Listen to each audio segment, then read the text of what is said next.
So hello guys, welcome back to my channel. जैसे आप लोगों को पता ही है, इस चैनल पे हम इंग्लिश लिटरेचर के रिगार्डिंग कंटेंट कवर करते हैं। एंड आपने जैसे अभी थंबनेल में देख ही लिया है, हम अभी good bye party for miss Pushpa T कवर करने वाले by Nissim Ezekiel, one of my very favourite Indian writers.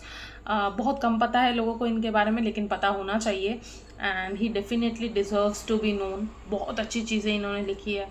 इनकी जो पोएम है, आप जब पढ़ोगे तो आपको पता चलेगा, जैसे मैं आपको अभी पढ़ाने ही वाली हूँ। सो या विदाउट वेस्टिंग मच टाइम शुरू करते हैं, right. So Nissim Ezekiel, born in 1924, died in 2004. Nizim Ezekiel was an Indian poet, actor, playwright, editor and critic, right. So Indian poet थे, एक्टर थे, प्लेराइट थे, एडिटर थे एंड आर्ट क्रिटिक थे। यानी कि आप समझ सकते हो कि बहुत नॉलेजेबल पर्सन रहे होंगे। बहुत सारे एरियाज में इनका कंट्रीब्यूशन है। ही was a Jewish, very important. अगर आप यूजीसी नेट के लिए प्रिपरेशन कर रहे हो तो ये क्वेश्चन पूछा गया है यूजीसी नेट में जनवरी 2026 के सिटिंग में, जहाँ पे आपको मैच करना था राइटर्स को एंड उनकी जो किस उनकी क्या रिलीजन है। So this was asked in your UGC NET exam. This has also been asked in your इस पहले भी UGC NET एग्जाम में ये पूछा गया, राइट। सो ये इन्फॉर्मेशन पता होनी चाहिए। और अगर आप एजिकियल का एक और पोएम है बैकग्राउंड कैजुअली, अगर वो पढ़ते हो तो आपको वहाँ पे भी इसका मेंशन मिलेगा। सो ही बिलोंग टू मुंबई, जो कि तब बॉम्बे था, इसीलिए ब्रैकेट में बॉम्बे लिखा हुआ है। Marathi speaking Jewish community. So Mumbai से थे तो उनके घर पे बेसिकली ज्यूइश मतलब मराठी बोली जाती थी, but he was basically Jewish. So Marathi speaking Jewish community. He was considered one of the most important post independence poets along with Jayanta Mahapatra and A.K. Ramanujan. अब महापात्रा जिसकी पोएम्स है हंगर, जो बहुत फेमस है, डॉन एट पुरी जो बहुत फेमस है, A.K. रामानुजन जिसकी पोएम है the river, still another weave of grace, ये बहुत फेमस है। सो इन लोगों को दिस ट्रायो, ठीक है, इनको बहुत इंपॉर्टेंट माना जाता है, बहुत इंपॉर्टेंस दिया जाता है in the post independence scenario of the poets, क्योंकि इनका बहुत बड़ा डेफिनेटली कंट्रीब्यूशन था। And he was a foundational figure in the post colonial India's literary history, specifically for Indian poetry in English, जो मैंने आपको अभी बताया। Ezekiel has been applauded for his subtle, restrained and well crafted diction. उनके diction के लिए उन्हें praise किया गया है, बट उनकी इस पोएम में जो डिक्शन है उसके लिए तो उन्हें प्रेज नहीं किया जा सकता। हाँ, किया जाना चाहिए अगर हम थोड़ी सी अलग तरीके से देखें तो, बट ये पोएम आपको ना पढ़ के मज़ा आएगा, ठीक है। यहाँ पे जो आप डिक्शन देखोगे, it will be fun and dealing with common and mundane everyday themes, ठीक है। सो या मंडेन थीम्स, सो इसके लिए भी उन्हें बहुत ज़्यादा अप्रिशिएट किया जाता था फॉर क्योंकि उनकी जो पोएम्स है बेसिकली उसमें जो आप कैरेक्टर्स देखते हो ना, एवरीडे कॉमन कैरेक्टर है। ऐसा नहीं है कि किसी बहुत बड़े पॉलिटिशियन को लेके सेलिब्रेट किया गया हो, या एक्टर को लेके सेलिब्रेट किया गया हो, या वेरी रिनाउंड फिगर किसी को लेके सेलिब्रेट किया हो। No, he basically the the characters in his poems are everyday characters, जिनसे आप रोज़ मिलते हो, जिनको आपने देखा है, ऐसे कैरेक्टर्स उनके पोएम्स में आपको दिखते हैं। His use of Indian English is one of the features of his writings that makes him distinct as a writer. So उनकी जो ये feature है of using Indian English, now that is very important. Now what is Indian English, ये आपको इस poem में अभी देखने को मिलेगा। एंड डिस्टिंक्ट इनको करता है ये एज अ राइटर, क्योंकि इस तरीके से शायद ही किसी ने लिखने की हिम्मत की है। मैं क्यों कह रही हूँ हिम्मत की है, क्योंकि ऐसे लिखने के लिए आपको हिम्मत चाहिए, राइट। जो आपको पता चलेगा, थोड़ा सा आपको पेशेंस होल्ड करना है। It's one of my favourite poems. Genre है ड्रामेटिक मोनोलॉग। पब्लिश हुआ है ये हिम्स इन डार्कनेस 1976 में। लिटरेचर है, इंडियन लिटरेचर पीरियड है, post colonial India. Just a second, post colonial India. मुझे बीच बीच में पीडीएफ को एडिट करना पड़ता है ताकि आप तक जो पीडीएफ फाइनली जो स्क्रीन पे आप देख रहे हो वो एकदम ठीक पीडीएफ आए। उसके बाद नरेटर या speaker is a colleague of Miss Pushpa. So good bye party है मिस पुष्पा की, उनके एक कलीग ये पूरा बोल रहे हैं। जो पोएम है एक ड्रामेटिक मोनोलॉग है बेसिकली। जो ड्रामेटिक मोनोलॉग में क्या होता है, एक स्पीकर है जो बोले जा रहा है, उसकी साइकी का पता चलता है, एंड कोई और प्रेजेंट है जो लिसनर है उसका पता चलता है, लेकिन लिसनर कुछ बोलता नहीं है। अब this is not the dramatic monologue in a very Browningian sense, but this is definitely a dramatic monologue, right. Setting क्या है, gathering of colleagues to bid farewell to one of the colleagues who is living for abroad. So one of the colleagues यहाँ पे miss Pushpa है जो abroad जा रही है, जो फॉरेन के लिए जा रही है। एंड उनको क्योंकि फेयरवेल दिया जा रहा है, सो सारे कलीग्स एक साथ गैदर हुए हैं, एंड उस बेसिकली ये फेयरवेल पार्टी में एक कलीग का, ये जो अभी सुनोगे, ये एक कलीग का स्पीच है for miss Pushpa, right. Lines है 42 लाइन्स है इसमें, एंड थीम्स है use of faulty grammar, social interactions in the post colonial India, post colonial cultural identity struggles, establishment of Indianness through the use of Indian English, celebration of Indian English. अब themes तो आपको ऐसे समझ नहीं आएगी क्योंकि themes poem पढ़ने के बाद समझ आता है, सो हम थीम्स बाद में एक बार देख लेंगे, नो वरीज। अब पोएम शुरू करते हैं। So good bye party for miss Pushpa TS, poem का नाम है। Friends, our dear sister is departing for foreign in 2-3 days and we are meeting today to wish her bon voyage. Now अब आपको यहाँ पे कुछ चीज़ें देखनी है। पहले तो आप फॉरेन नहीं बोलते, आप अब्रॉड बोलते हो, इसीलिए मैं जब अभी फॉरेन बोल रही थी तो मैं हंस रही थी। अब्रॉड बोलते हो in a very standardise sense, foreign is not a very standard word. अच्छा, अब और bon voyage which is a French term. जब आप कोई अगर हैप्पी जर्नी किसी को आपको बोलना है, this a French term basically. English में आप हैप्पी जर्नी बोलते हो, यहाँ पे bon voyage. So friends, our dear sister is departing for foreign. So यहाँ पे जो स्पीकर है उसका कहना है कि फ्रेंड्स, हमारी इंडिया में तो आप ऐसे ही बोलोगे ना, बहन, राइट। अगर यही कोई इंग्लिश बंदा बोलता तो कैसे बोलता कि friends, one of our friends is living for abroad in 2-3 days and we are here to wish her well or for her better future, या to wish her a very happy journey ऐसा कुछ।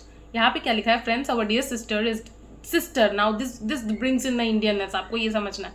इन 2-3 days, 2-3 दिनों में निकलने वाली, हम बोलते हैं ना 2-3 दिनों में। अब इंग्लिश में आप बोलोगे तो 2-3 days भी बोल सकते हो, या इन अ फ्यू डेज ऐसे भी बोल सकते हो। तो हिंदी, अगर मैं इसे हिंदी में पढ़ूँ कि दोस्तों, हमारी जो बहन है वो विदेश के लिए निकल रही है 2-3 दिनों में, तो आज हम मिले हैं उसे हैप्पी जर्नी बोलने के लिए, शुभ यात्रा बोलने के लिए।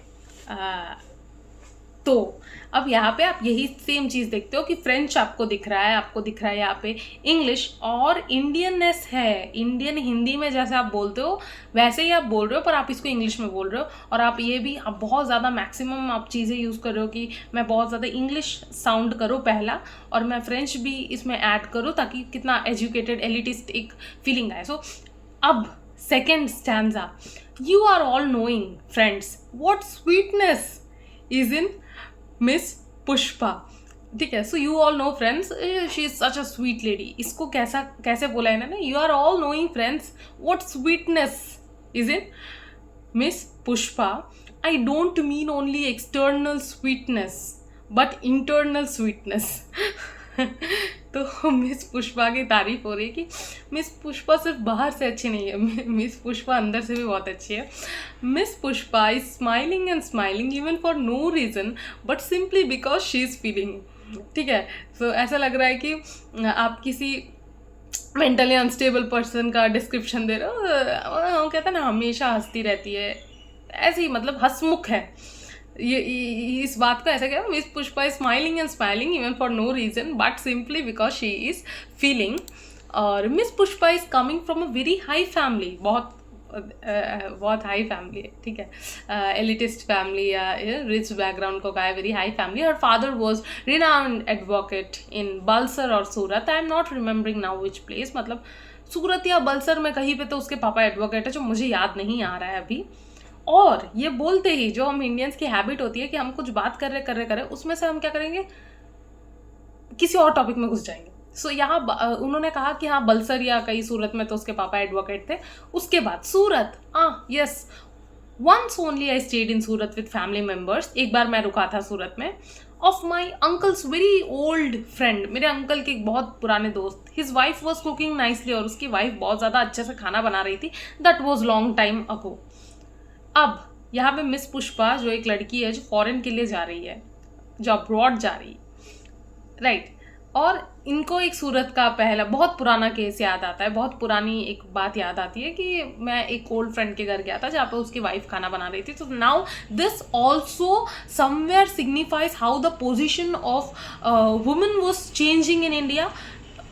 उस लेवल पे नहीं, जनरल लेवल पे नहीं, बट टू सम एक्सटेंट. जहाँ पे पहले औरतें सिर्फ घरों तक सीमित थी, अब बाहर निकल के दे आर मूविंग और शिफ्टिंग अब्रॉड. अब now this is a very big achievement. And ये भी आपको इसमें देखना है. हर एक चीज़ आपको पिन पॉइंट करके पोइट्री में नहीं मिलती है. Many times you have to read it and you have to get the essence out of it. अब यहाँ पे सबसे बड़ा क्लेम है that Ezekiel is putting forth कि हम इंडियंस ऐसे ही इंग्लिश बोलते हैं, हम ऐसे ही बोलेंगे, हमें नहीं ज़रूरत है उस ब्रिटिश इंग्लिश की जो हर जगह वैलिडेटेड है. नहीं, हमें जैसे आता है हम वैसे ही बोलते हैं, और हम बोलते हैं और ये इंडियन इंग्लिश है और मैं ये लिखूंगा, इसको छापूंगा and you have to accept it. Now this is the claim that Ezekiel makes with poems like this. इसके बाद मैं और 2-3 इंडियन इंग्लिश की पोएम्स है जो कवर करूंगी. एक पेट्रियट है और एक सोप है. अब उन दोनों पोएम्स में भी आप देखोगे कि he is not at all hesitant to use this faulty English which is not faulty English. लेकिन ब्रिटिश रूल्स, ग्रामेटिकल रूल्स के हिसाब से अगर आप देखते हो, इंग्लिश ग्रामर के हिसाब से अगर आप देखते हो, तो this is definitely faulty English. But Ezekiel does not shy away to speak in this way, to write in this way and to get it published, and now people read it. And you have to understand कि ये उस time पे करने के लिए, जब ये कब पब्लिश हुआ है, मैंने अभी आपको बताया ना, दिस वॉज पब्लिश इन 1976. तो उस टाइम पे to make a bold claim that this is how we Indian speak and I am completely comfortable and proud of it, and I'll write the way they speak and I'll get it published, and you have to read it and you have to accept it as a part of Indian literature. That's it. This is why Ezekiel is my favorite writer, right? अच्छा, अब इसके बाद क्या हो रहा है? Coming back to Miss Pushpa, she is most popular lady with men also and ladies also. अब this might sound a bit different if you go by traditional English कि she is very popular with men, which does not sound very well, but मतलब वो एक popular है, मतलब उनको सब जानते हैं. इसके अलावा और कुछ बोलने का मतलब नहीं है उनका. Whenever I asked her to do anything, जब मैं उन्हें बोलता था कुछ करने के लिए, she was saying just now only I will do it. मतलब she is such a sweet lady कि जब भी मैं उन्हें जाकर कुछ बोलता हूँ कि मिस पुष्पा ये कर दो या वो कर दो official work, she is like just now only I will do it. ठीक है. This is showing good spirit. I am always appreciating the good spirit. So कितनी मेहनती है गुड स्पिरिट, जहाँ पे लोगों की काम टालने की टेंडेंसी होती है. शी इज़ लाइक हाँ ठीक है हो जाएगा. Pushpa Miss is never saying no. किसी भी बात के लिए ना नहीं बोलती है. वॉट एवर आई और anybody is asking, she is always saying yes. And today she is going to improve her prospect and we are wishing her born well. So हमेशा उन्होंने सबकी हेल्प की है, किसी को कभी किसी चीज़ के लिए ना नहीं कहा. एंड आज उनके फ्यूचर की, उनके अपकमिंग एंडेवियर्स के लिए, उनके अपकमिंग जर्नी के लिए हम उन्हें गुड लक विश करने आए हैं. And most importantly happy journey wish करने आए. बॉर्न हुआ है आज. Now I ask other speakers to speak and afterwards Miss Pushpa will do summing up. So सब बोलेंगे, उसके बाद she'll be concluding it with her speech. So this was your goodbye party for Miss Pushpa TS and I hope you liked it. लेकिन उससे पहले हम team से एक और बात डिस्कस करेंगे जो मैंने प्रॉमिस किया था. Use of faulty grammar, social interactions in the post colonial India. Post colonial India का क्या सिनेरियो है मैंने आपको बताया. द पोजिशनिंग ऑफ वुमेन के बारे में भी. Post colonial cultural identity struggles की वो जो होमी भाभा का एक टर्म है हाइब्रिडिटी, जहाँ पे आप थोड़ा सा नेटिव जो आपकी जो वीडियो आ रही होगी, ठीक है वीडियो आ रही होगी पर मैं आपको समझाती हूँ. होमी बाबा का एक टर्म है हाइब्रिडिटी, जहाँ पे आप दो जगह से बेसिकली अपने आइडेंटिटी को बनाते हो. पहला is the Indianness, the native Indianness, और दूसरा है जो इंग्लिश ब्रिटिश कॉलोनियल आइडेंटिटी. और इन दोनों को मिला के जब एक आइडेंटिटी बनती है, जो यहाँ पे बनी है क्योंकि बंदा ना ठीक से इंग्लिश बोल पा रहा है लेकिन वो बोलना चाहता है. अब native person wants to imitate the master and become like a master, जिसको उन्होंने बहुत साल रूल करते हुए देखा है. तो वैसे तो उसको बोलना है लेकिन वो बोल नहीं पा रहा है, पर वो बोलेगा. सो बोल नहीं पा रहा है इज द इंडियननेस, पर बोलने की कोशिश करेगा इज द इंग्लिशनेस. और इस दोनों का hybrid is the people like this colleague of Miss Pushpa. ठीक है. And establishment of Indianness through the use of Indian English establishment of the Indianness, मैं ऐसे ही लिखूंगा, हम ऐसे ही बोलते हैं. This is the establishment of the Indianness through the use of Indian English. Mind you, this is not English, this is Indian English. And celebration of the Indian English, once again जो मैंने आपको बताया था कि मैं तो ऐसे ही लिखता हूँ, मेरे यहाँ के लोग ऐसे ही बोलते, मैं ऐसे ही लिखूंगा. ठीक है. So this is the claim, this is the bold claim and this is the bold acceptance that he shows at a global level. ठीक है, क्योंकि पोएम्स ऑब्वियसली पब्लिश हो रही है तो ग्लोबली सब पढ़ रहे हैं इसको. So yeah this was all that I wanted to share with you people in this video. आने वाली videos will be patriot and soap, जो बाकी की 2 इंडियन इंग्लिश पोएम्स है by Ezekiel. So make sure कि आप लोग वो भी देख रहे हो. सो या, थैंक यू.